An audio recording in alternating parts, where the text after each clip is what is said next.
get started though. Alright, this talk is called Fun Sick, Questioning Fun as an Approach to Game Design.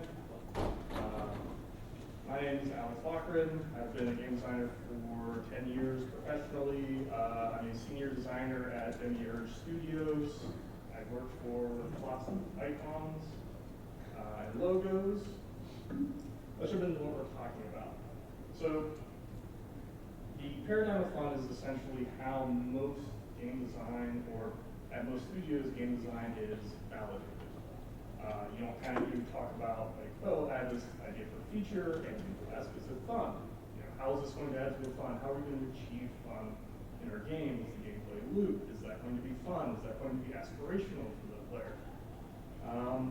And to be good, you know, we typically say this game is fun. If that game sucks, you're like, I don't know, I just wasn't having fun. So this is questioning whether or not that's the best use of our time or the best way of validating a design idea or a design concept.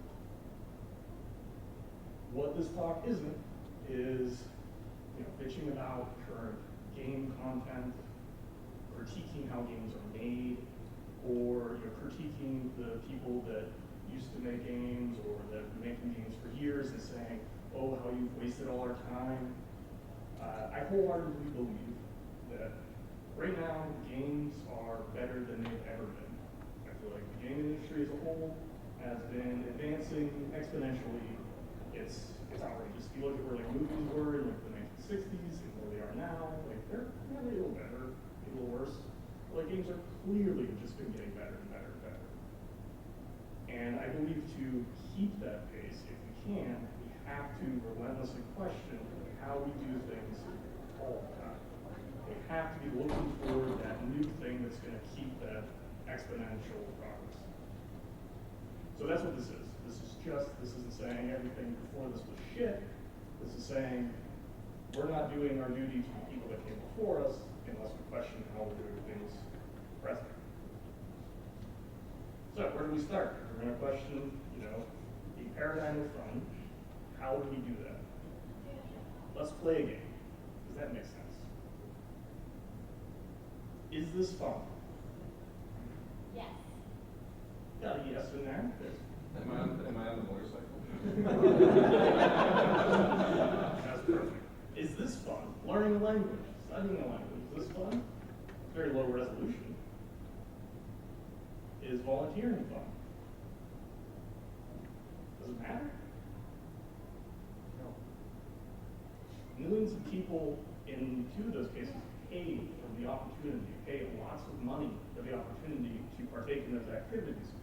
And millions of people volunteer. Does it matter if they're having fun? They're dedicated to doing it. So validating by fun isn't something we do for sports, it's something we do for hobbies, something we do for trades that we practice. So why are we so latched onto it for games?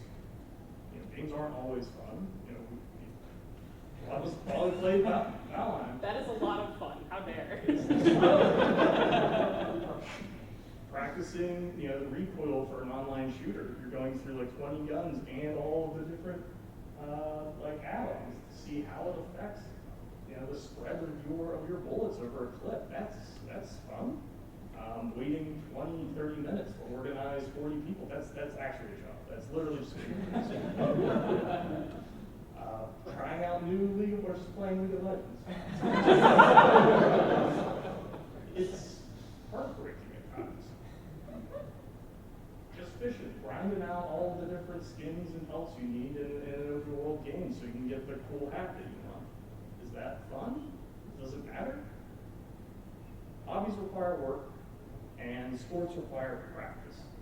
Games are evolving away from being simple kind of distractions. They are becoming hobbies and sports now. League of Legends is an actual sport. It takes a hobby's dedication to complete all the content in the game, like Red Dead Redemption. So we need to angle away from seeing these as entertainment and distractions and more towards being ways to spend your actual lives, because that's what they're becoming. League of Legends has been going for 10 years, and they're literal veteran players who've been professionals for longer than most NFL players. That's their career. That's their existence. So change our approach to how we validate creating these existences. So games don't have to be fun all the time. They only need to be rewarding experiences that players are motivated to return to. How? All right, we have to pause. I'm going to pitch you some stuff, and I'm going to talk about some knowledge. What I can't give you is a recipe. I can't say do this, this, and this. I'm going to try to expose some concepts and a bunch of words and things that if you read them and you apply them to your own projects, ideally you'll figure out that recipe for that project, for your team, for yourself. It can't be cut and dry. I think it's too difficult at this point to create these experiences to say like you just do what I'm saying and you're gonna figure it out. So that's not what I'm doing here. It's gonna sound a little bit like it's very vague because it is. This is more kind of introducing concepts that are useful than a direct plan that can be implemented fresh out of this presentation. So that's just a little, full screen on that. All right, so how are we going to do this? How do we get rewarding experiences and motivated players? We need honesty, and then we'll need some determination and positivity. All right, so let's be honest. Our brain's broken. All right, we make design mistakes because of how our brains are built. Our brains are not built for making games. Our brains are not built for the modern environment. If you know anything about how long it took for humans to evolve, we evolved over 2 million to about 500,000 years ago. That's when the size of our brains, I think, doubled or tripled due to the advent of cooking. And then a little bit more evolution happened over a couple hundred thousands of years. And this process is so slow that if you went back 50,000 years ago, this was before Rome, before dogs were domesticated, before we had written word, before we had spoken formalized language. Well, let me ask you, let's say we went back in a time machine, before all that happened, 50,000 years ago, and adopted a baby. Legally. Brought that baby back to present day. Could you raise that baby from 50,000 years ago, a caveman child, literally, to become a game designer, a game programmer? Anybody think you could? Yes. Yeah, literally exact same brain structure. They once exposed to modernity, they would just become a normal person. Yeah, that's how slow our brains are. So our brains evolved for this environment, not this environment. So trying to apply the decision-making task of a modern game company to a brain that is built to run around the fields and get chased by tigers has issues. So by definition, our brains are broken for what we're trying to do with them. To elaborate on this, we're going to talk about how you have two wolves inside you. We're going to talk about a whole lot of bad ideas, and then we're going to try to wrap up with some things of how to ameliorate the situation. All right, so we got two wolves inside of us. This is a way of kind of abstracting how your brain works. This isn't evolutionary, like it's not like one half of your brain is this, one half of your brain is that. But it's a way of kind of imagining how your brain actually processes information. You have a reactive mind and you have a reflective mind, or fast and slow, because they both start with R and that's confusing, but fast and slow. Your fast mind is always engaged. It's happening right now, you're absorbing this information, it's kind of keeping track of where you are in this room, and if like somebody were to bust through that wall, you would know that is happening and react to it with your fast brain. It's super fast. It's really good at finding patterns, but it's not always accurate, and it can overanalyze and overfind patterns. I like to think of it as kind of half security system. And if anyone remembers that I'm feeling lucky button from Google, I don't think it exists anymore, but so that was back when you typed in your query, you hit I'm feeling lucky, and it just went, whatever was the top result, that's the answer. Your fast brain will give you an answer. that's its goal, because it's not, if you got attacked by a tiger or a orange blur happened in the jungle, it couldn't go like, I don't know if I've seen stripes, so maybe it's not a tiger, maybe it's cuddly, then you die. And those people didn't reproduce. So it jumps to conclusions, that's its goal. Take whatever information it has and battle an answer, like that button. And that's kind of the problem. It will literally just bet that it has the right answer. Your slow mind is very much the opposite. It's supposed to monitor the fast mind. It has access to all of your information, all of your memories.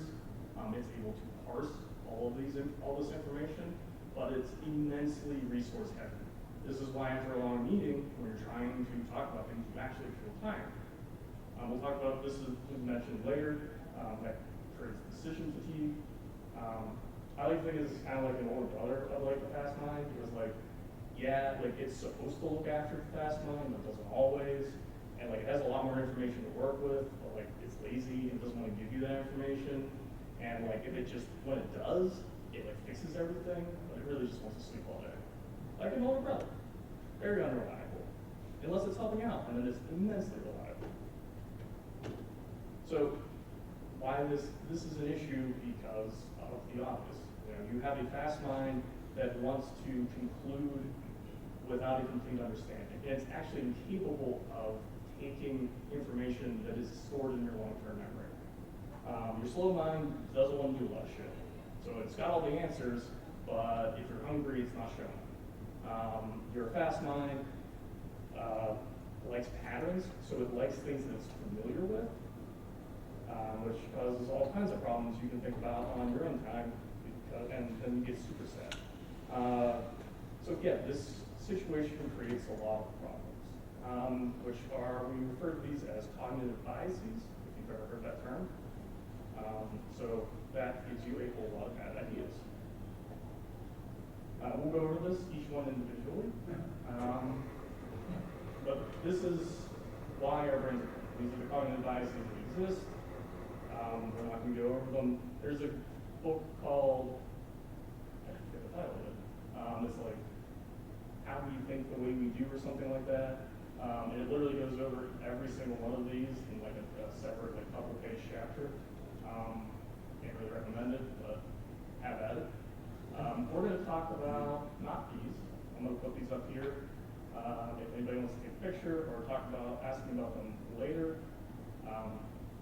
These are mildly to majorly affecting in-game development. These are the things that cause a lot of issues in decision making. I'm not going to go over all of them because it's a lot. We're going to focus on these three. These are the really bad ideas. But I do advise that you look up the other ones as well. But we're going to grab these as our most wanted. All right. Affect heuristic. Emotions affect your evaluation of an idea. So if, like, let's say for instance, I'm arguing feature A, and you're arguing feature B, and our director really likes NBA 2K games. I might compare my game or my feature in terms of that game. They like that game, so I'm kind of moving into that neighborhood of the thing they like and setting my shop up there. I'm in a good neighborhood. They're going to like my idea. Whether it's the right idea or not is irrelevant. I'm pushing my idea towards something that they recognize. It goes into that, and fast mind once is like, I recognize that. Yeah, it is that. Okay, cool. Let's go with that. That's affect heuristic. You will evaluate something more positively if it's associated with positive emotions, which is why there's a conventionally attractive person holding a controller everyone recognizes as my title card instead of like a controller lying in vomit. Like that would not be a good way of priming you for the speech to be funnier, but it would be off-putting. Unless you like really don't like doctors or something, then I kind of should bet on that one anyway. Induction. This is the inclination to draw universal certainties from individual observations. So like, if you were to assume that because I had been hired by multiple companies in the past, that somehow gives me a qualification now, maybe I've lost my mind in the last 5 minutes. Maybe, I don't know, I haven't actually, like this happened a long time ago, and I've never played a video game in the last 5 years. That's not how you judge things. You assume that if I've been qualified in the past, I'm qualified now, which would be wrong. The really bad, deformation professional. This one is great for your programmer. You want to solve a problem using your skill set. You think that your solution is best because you want to be the savior of the problem. That's competency. That's like, we have to value ourselves. We want to see ourselves as valuable.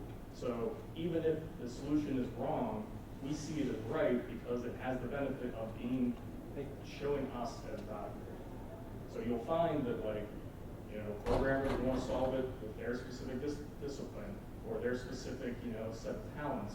Designers will want to solve it with monetization or, you know, systems change or rebalancing. Artists will want to solve it with, you know, just make the animations a little better. Like, we will tend to steer the problem into being solved by us because we want to solve the problem. It's not selfishness, it's literally like that's the nature, we want to be valuable. So affect heuristic, inductive thinking, or induction, and deformation professional. These are the really bad ideas that I see teams getting hung up on. So what do we do? You can't really memorize all this shit and then run it through your brain every time you have to make a decision. That's not going to happen. I think one thing that's really helpful is understanding what intuition is and the fact that it doesn't exist. Nobody here is intuitive. I had an example for this. I'm not sure there's enough people here. Is anyone here under like 25? Okay. Let's see if anyone knows the answer. See if anyone of y'all do complete the sentence in West Philadelphia. Oh, is everyone above 25 more intuitive? Is that it? Or is it you just have something in your memory that was triggered by the sentence that I said? You're not mind readers, you're not intuitive in finishing sentences. You received a trigger, your brain went and got some data, you said the right answer. That's exactly what I was looking for. West Philadelphia, born and raised. That's all intuition is. It is practiced information stored in the memory that is able to be triggered. That's the kind of good thing about the fast and slow brain is that you can practice information that tends to only be accessible by the slow brain enough that it becomes like intuition. The fast brain triggers on it and then gets the answer. So you can practice things. It's not like you're stuck in that kind of that dichotomy. But there is no such thing as intuition. There's no innate, like I'm just, you know, preternaturally an amazing game designer. It's practice, it's stuff. You can also use your minds correctly. Fast mind should be used for quick routine decisions, low impact, low variation, things you've done before. Your slow mind, you should, you know, try not to have big meetings right before lunch where you're going to be choosing unfamiliar decisions or going in an unfamiliar direction or major strategy change. You want to have your energy up for that. You want to be able to access your slow mind. All right, so that's honesty. That's why we are all terrible and our brains are broken. So let's get some determination and positivity because everything's terrible.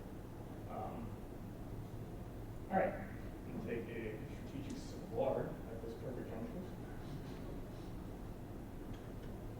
Gamers are not gamers. There's a lot of ways that I've seen to define gamers. Everybody wants to there's Bartle types. Those were a thing for a while. Armchair, like hardcore, casual, mid-core was very popular in mobile. None of these are based on anything. They're kind of like cohorts that we just kind of set up. Sometimes they're based on like a little bit of like player data, but there's no like psychological underpinning of like, oh, this is the way somebody thinks who is a mid-core gamer. So they don't really exist. They're just kind of just making shit up. Usually to push a point. Gamers are people. That's who play games. They're people. Everybody's people.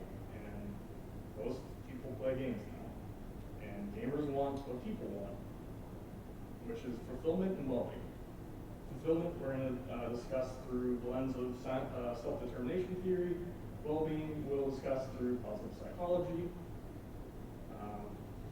Start with fulfillment and self-determination theory. Motivation, integration, universal needs. All right, what is motivation? A lot of people know this as like extrinsic, intrinsic. That's pretty close. There are multiple different levels of motivation. The big thing I want you to kind of fixate on is the idea of like motivation is kind of a continuum. It's a flow. It's not one thing or the other. It's not very binary. It's, you know, like you can start here and move over. You can move back. I'm also going to get us out of the more scientific terms. But what you want to think about, and we'll talk about this a bit later, it's very wishy-washy. This graph is made to simplify it just for explanation purposes. But motivation is kind of, it's an ebb and flow type thing. And it's not as regimented as this. Our goal is to move that way. If you can push people towards purpose and satisfaction with your game, that's incredible. We'll get to why that exactly is, but somebody was talking about Valheim and chopping down trees. That's exactly why people are totally fine doing what we're doing that. All right. Well, let's go over to these just roughly. Like on the far spectrum, you have boredom. That's bad. This is like the worst one. This is like the only one you ever want to really avoid is boredom. Everything else has use. Boredom is the worst. Gifts, bribes, guilt. This is external rewards, external pressures. So, you know, you're chopping down these trees for an external reward. You don't really want to do that.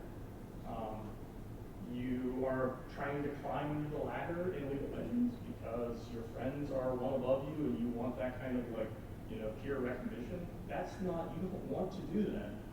It's not coming from you specifically. It's coming from external pressures, peer pressure, or the fact that you really want to build a bigger house. You don't actually want to chop down trees. That's all external. It's externally driven. This is more internally driven, so this is like I have a purpose, like this is what I do, like this is who I am. I define a small part of myself through this. Or it's just like, this is what I do because it makes me feel good. Like, there's a sense of calm, and I just like spending time this way. That's purely internal. You're doing something for the sake of doing it. Not for any reward or recognition, or even identification. It's just simply what you do. You can get anybody over in this direction, that's very, very good for your game. So how do you do that? How do you go from like extrinsic, external motivation, gifts, bribes, to satisfaction and purpose? So some activities, even though they're originally motivated externally, might eventually evoke feelings of intrinsic motivation, internal motivation, and the way that evolution unfolds is through fulfilling what are called universal psychological needs. These are universal psychological needs. These are the things that drive us to be motivated in an exercise, in a game, in a sport, in a hobby. Competency, autonomy, and relatedness. Competency is kind of what it sounds like. It's the feeling that you are enough and that you are rising to become more. You achieve that through good feedback. So, like, does anyone remember the plastic games? They blew up. They used to be like the best sellers. They weren't even like story-driven games. They weren't even like online for the most part. They were like the number ones because they were driving. This was before open world games. They were perfect examples of competency design.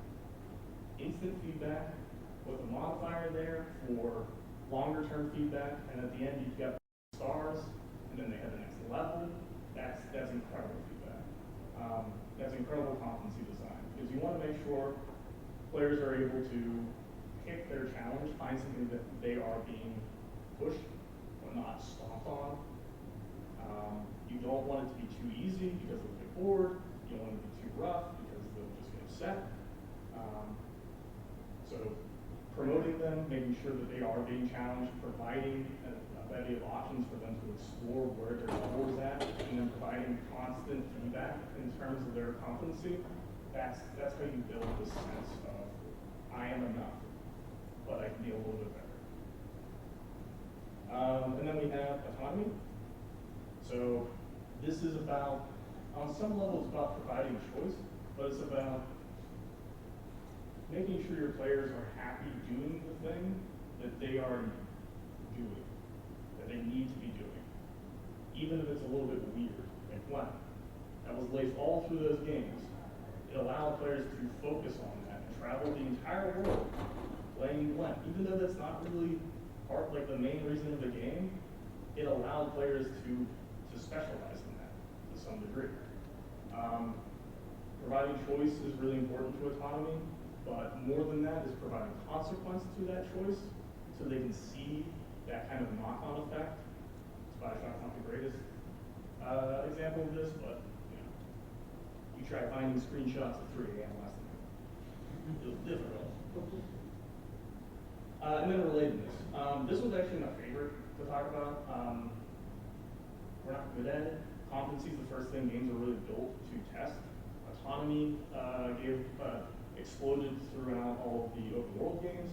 Relatedness we're still not great at. There's like relatedness through NPCs, relatedness through having like meaningful impact, being able to look at a game world or game systems and see kind of yourself and your evidence in them. And there's kind of like relatedness in terms of like being recognized by one's peers. But like we're still not super great at this. I'm referencing games that are like 10 years old. But this is cool because it exists. This is utilized in other aspects of education, physical fitness, and it represents a way for our industry to really grow and get better at this. So that's what I like talking about. So competency, autonomy, and relatedness. If you design to hit these things, or a certain combination of these things, and you look at how players of games similar to yours tend to deliver on these things, and you deliver on them in a better way, you'll create an experience that is motivating and that allows people to start by just worrying about getting a few timbers of wood, and then slowly build to the point where they are identifying with your game, and they have a purpose for coming back into that game. And competency, autonomy, and relatedness. So that's fulfillment. That's self-determination theory. Let's talk about well-being. All right. So, just simple words here. Obviously I had too much jargon in the last section. I want to get us off on the right foot. Does anyone know how to pronounce these? I have a note. So that's hedonia and eudaimonia. Basically what this is pleasure, and that is doing stuff. Now, if you recall back to talking about motivation, how it's not a binary, how it's very wishy-washy, and I was talking about kind of internal versus external, and also trying to say that it's not just that.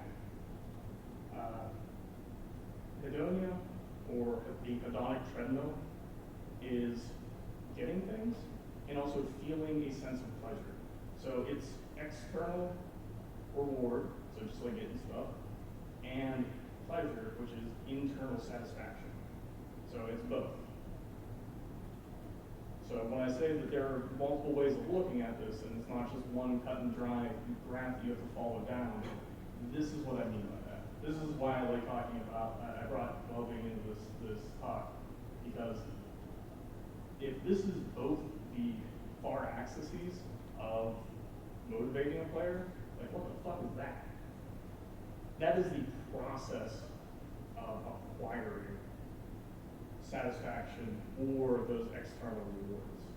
So this is pleasure, and that's getting shit done. And those are kind of two, they're Those are basically the two categories with which all of the ingredients of achieving well-being through positive psychology are kind of founded. They're pulling ingredients from both, having pleasure and feeling like you are productive.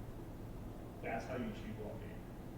And it's a flip on just kind of, hey, make sure that they are, being satisfied from your self-determination theory, your motivation. It's not just make sure that they're happy. It's make sure that they are able to work towards and earn their happiness. So it's that balance. So like I was saying, that's your external and internal. This is the process of fulfilling.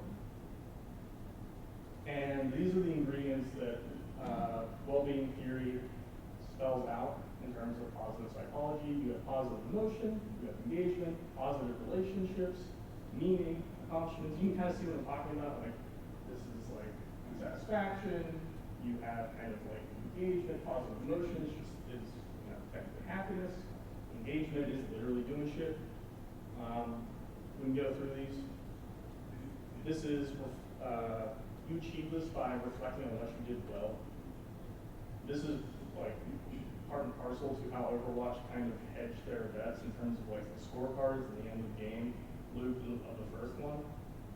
You're not talking about how many times they died. You're trying to point out all the times they've done better than they've done previously and the things that were their strengths. That's how you achieve kind of positive emotions in a game. Focus on the strengths. What are you capable of doing the best of? And then how do we develop that? Engagement is civilization. It's that flow. It's that, like, I just want to dive deep into this and be lost in it. Like, I can't feel like I'm satisfied. I can't feel well unless I'm getting work done. Positive relationships, I can't feel well-being unless I recognize I'm part of something. You can build this by sharing success, like letting people celebrate their victories together. That's why those like posing screens and stuff like that are becoming more and more in fashion. At the end of like an online match. So you want to give people a way of validating each other, and you want to give them a way to kind of celebrate like combined victories and individual successes. Meaning, this is a pretty classic one. You want to feel like you are the savior, or you want to feel like you're like Stardew Valley. You're giving meaning and resurrecting that town. So it doesn't need to be saving the world, but it's meaning. And then there's accomplishments. A big one on this one is making sure that you are giving the players a chance to set their goals, because accomplishments are about not just kind of doing things, it's giving yourself a chance to recognize and value the things that you achieve. Which is a little weird, but it's not like, oh, like I moved the cup. But if I don't talk about it, or I didn't like plan to do that, and I didn't think about the strengths that I needed to do the action, it just goes unnoticed. So having players set an agenda and then recognizing how they completed that agenda and giving them a chance to celebrate that agenda really highlights accomplishments. It locks them into their head. And it also has the knock-on effect of pushing positive emotion, pushing that kind of meaning. What does it mean to have that accomplishment? What did you actually, what was the result of it? And then the engagement of like, what did you actually do? And then like, oh yeah, I was just kind of vibing, and we did all this stuff, and it took a decent amount of time, but now I'm celebrating it, and I feel good. I feel like I did something. I feel like this was a good, worthwhile way to spend my time. And that's well-being. So you have well-being through positive psychology, and you have fulfillment through self-determination theory. There is one surefire approach, which I try to hammer into the hall at large. You kind of need to figure out, I touched on this a little bit my mind, you need to figure out sort of what your game is trying to accomplish. You're not going to do all of this. Like, it's impossible. You're not going to fix humanity. That's not what this is about. But you can kind of see different people like to approach games for different reasons. There are like the cozy games that have come out, Stardew Valley, Animal Crossing. Those attract different groups of people and also gamers in different moods. So you're not going to do all of this, but figure out what you want to do. Figure out what kind of well-being or what kind of motivation, you're essentially patching holes in people's day-to-day lives with this stuff. The story I like to tell is that, like, I can always tell when I'm getting kind of frustrated at work and I'm not accomplishing enough because I go and immediately play like a survival game so I can just get something done. So I can just like chop a million trees down and like build a cabin. I'm like, I finished something.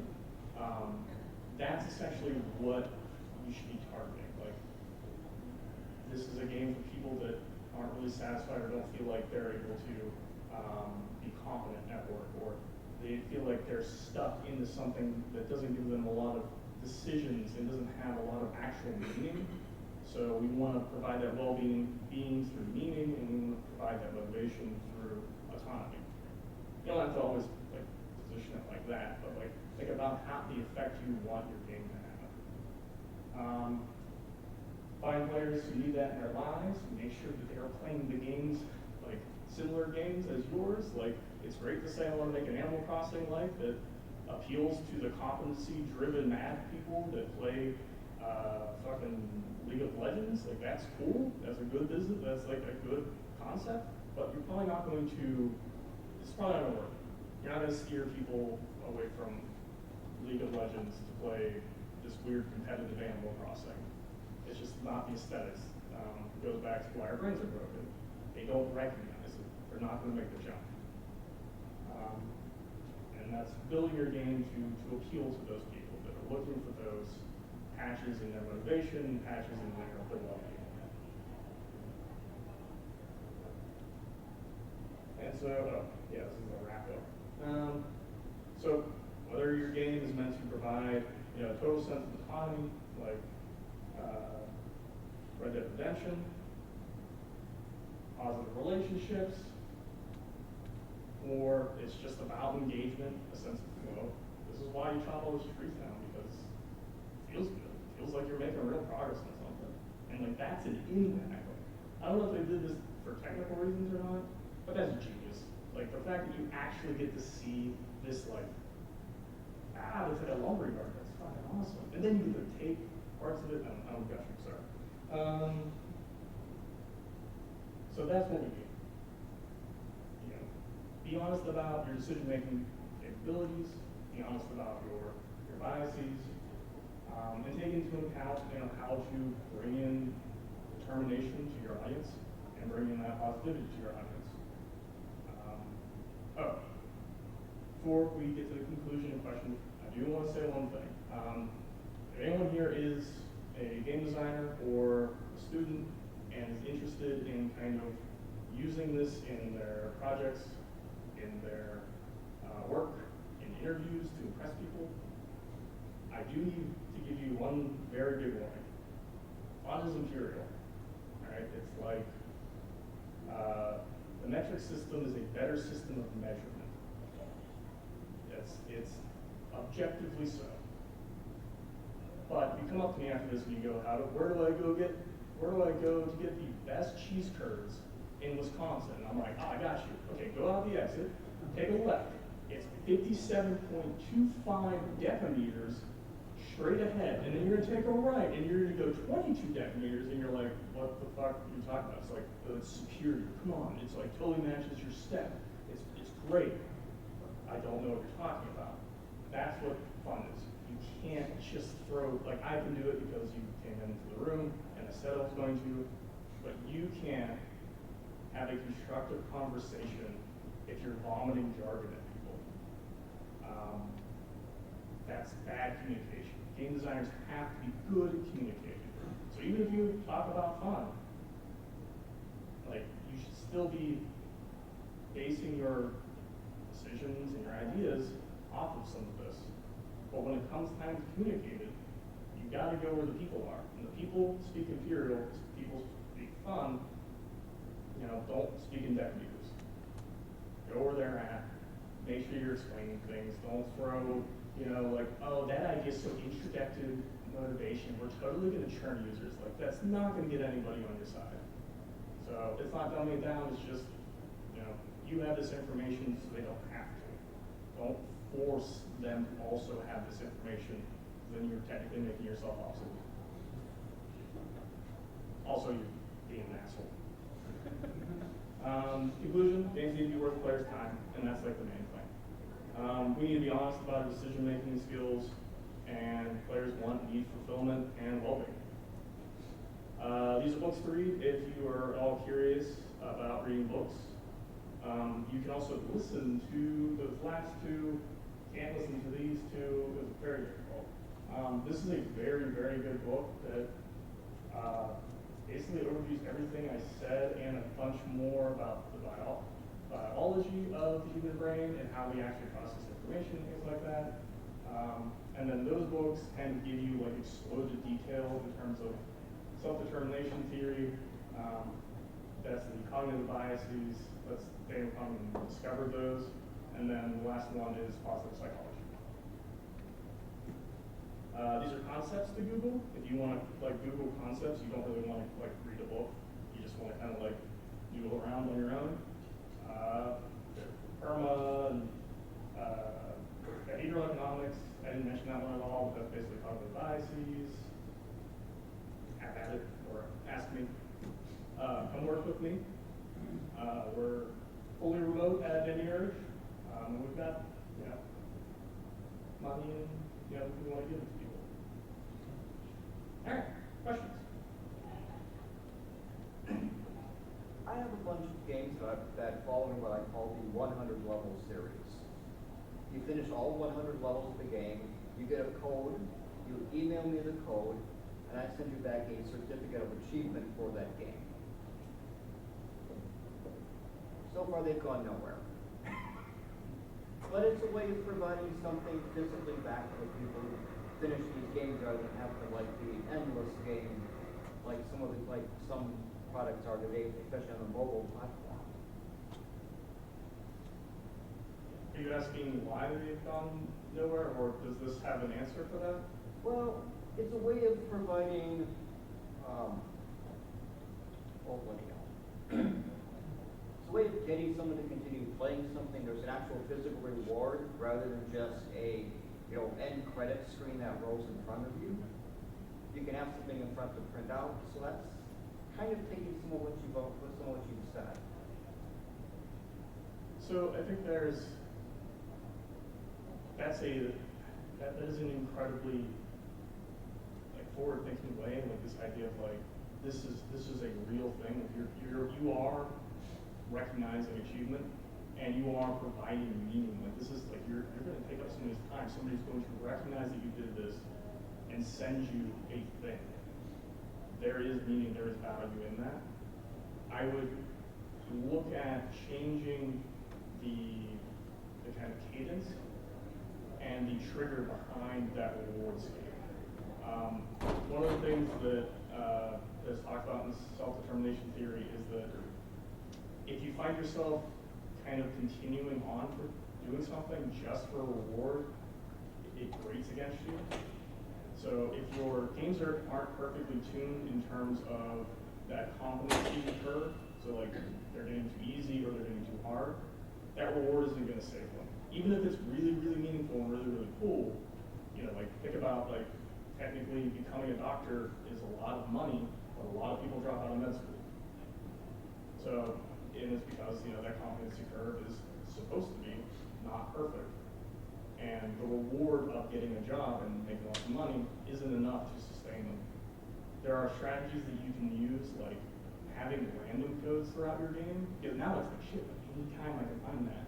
And like, oh, I am having fun. And then it's that surprise of, oh my gosh, they recognize this thing I did, and now I get a reward. It's that like, you're not promising it, and that way every level you finish, you're reminded that you're not gonna get a reward for that level. It's that surprise, and now you're just like, you're bubbling, like, I can't believe they recognized me. and you're still getting that competency of completing each level without a reward. Does that make sense? Yeah, it does. The why we do what we do book is very dense and boring, but it has like whole chapters about how to structure rewards and the language you use and things like that. So you can give those more extrinsic rewards, like a certificate or something. But there's like pitfalls that you can use and language that you can use improperly that kind of makes it feel like you're bad for not getting it. It's a thought. It's why we do what we do. Any other questions? I was just curious on your take, given this, what you think in terms of if you feel the like recent trend in like workplace simulation games are kind of feeding into or working in a similar kind of I guess design paradigm as what you're describing. Because I'm thinking of things the way that people talk about like Power Wash Simulator or PC Builder Simulator. Like these are not they're not necessarily inherently what we call what just so would say they're not inherently interesting, but they have an appeal to them. And people sometimes talk about them in similar veins as like the kind of some of the cozy games that you mentioned before, but there's also not necessarily the same level of impact. I'm just curious what you think of those kinds of games in this model. Yeah, those games are like the perfect job. Like you can quit anytime you want. You technically don't rely on them for your existence, so there's no like guilt if you don't put in 8 hours a day. And a lot of the like setup and like the boss yelling at you, all that stuff is kind of stripped away, so you can just get work done. And like that's pure engagement. That's well-being. That's the second ingredient in that in perma. Like you're just getting shit done, and that feels like I guarantee every single one of us has had a day we come home from work or come home from class or log off that you're just like, fuck, I didn't do anything today, and like you still got paid, you're not being yelled at, but like you just kind of wish you did.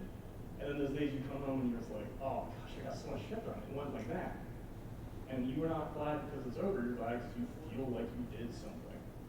That's what those games provide. And they provide this easy, like it's tailored to, we know that this gets boring at these minutes. We know how to recognize the achievements of this thing that you're doing. Miles driven, eat power wash. We know like how to really stretch it and make it feel rewarding, like you've been doing a good day at work. That's why. Like I love those games. Like, any other questions? How would you leverage this approach for a game that is inherently not meant to be pleasurable or fulfilling? Take a game like Papers, Please, for example. One where it presents itself kind of as something that would be a fun experience, but as you play it, it becomes more and more obvious that this is not meant to be something that I should want to do. I think that tries to pose itself as something that you don't want to do, but like you need to make sure that whatever the audience is taking from that is like there's a challenge there, like there is a certain kind of achievement in succeeding in an environment that is stacked against you to not succeed. There's that kind of fuck you in that game where you're like I know that this is rigged against me. That's that competency. You feel like it's poised to show you that like there is no competency balance here. We're just going to destroy you. And you're like, oh, I lasted another day. You don't even know who I am. I'm the best little border employee ever. So that like you can still have those systems even if all of like the aesthetics and narrative design are kind of leaning to suggest otherwise. Like the experience can be separate from what you're advertising in the game is as the experience. Does that make sense? Yeah. It's kind of like how all the fun software games are impossible and they want to kill you, but then like I guarantee they polish the shit out of those games, they balance the shit out of those games so they can obviously they're beatable. They want to beat the game like 2,000 times. It's his purpose in life pretty much now. To your point, like when I first heard the tagline of this talk, I thought this was going to be more about like games seem cool and you can want to play them and you feel bad, which is something I'm very interested in. I made a game about breaking up. And I think there's satisfaction in catharsis. Like, I found myself not disagreeing with anything you said, but still, like, I feel conviction that, like, there's a reason people watch tragedies. Like, there's a reason people read books and make them feel awful. There is catharsis in understanding something that is true, and catharsis in satisfaction. So, I think many things can be many things. Is that what it is? Yeah, I think that's really smart. It's I was the original talk I gave, version of this talk didn't have Martin Seligman's positive psychology, so I read positive psychology and I went, that sounds dumb. Life isn't positive. What are you talking about? That's kind of where he approaches it as like it's not about happiness, it's about well-being, which is why he talks about it like 6 times, like in like the first 6 chapters, and it's just well-being, well-being, well-being. It's not happiness, it's not joy. Well-being is a recognition of what's going on. It's accomplishments. Like if you're going through a period of depression, then achievement, strength is hanging on, getting out of bed. Like those are things that push your well-being forward. So like the idea of breaking up and kind of recognizing the good and bad steps of breaking up and how you'll be better, that's a well-being game. That's a great way of kind of taking a bad experience and making it a good game. Anything else? Hi, Alex. I really loved your slide that kind of showed our brains are not meant for this world. Our brains are meant to kind of like hide from predators and marathon hunt animals. And you really see that like in Silicon Valley with social media, the algorithms make us want to be on there. We may not want to be on there, but we're on there and we have to be on there. And as designers, what is our obligation to not use these principles to like make the metaverse where you just want to be there and you know, and you have to be there.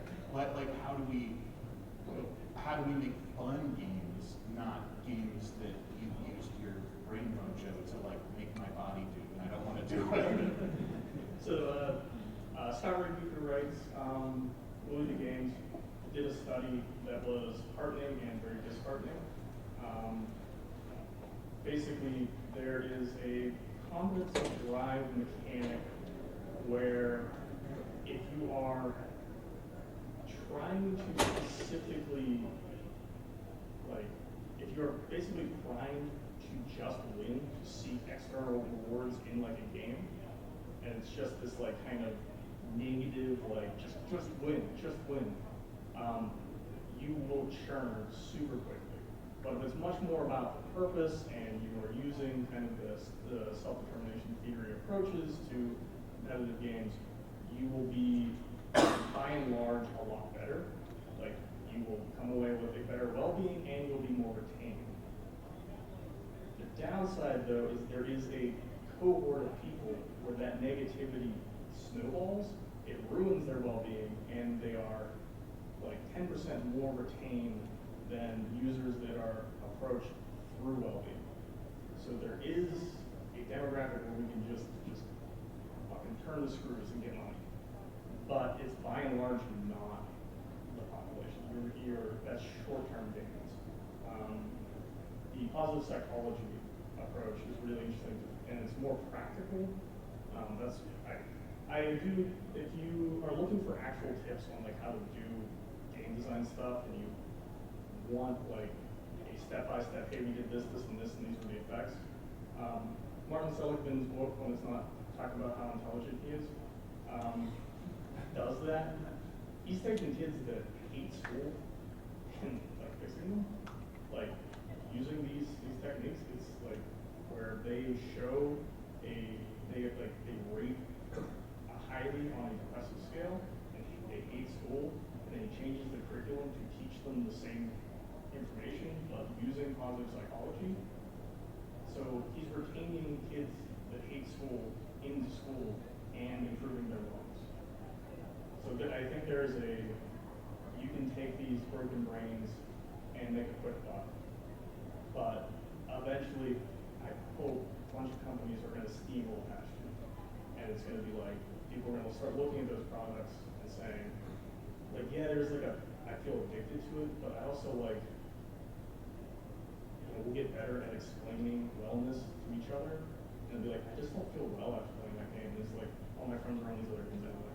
Like, I feel like I love playing these games, maybe a little less than the addictive game, but I feel so much better after playing it.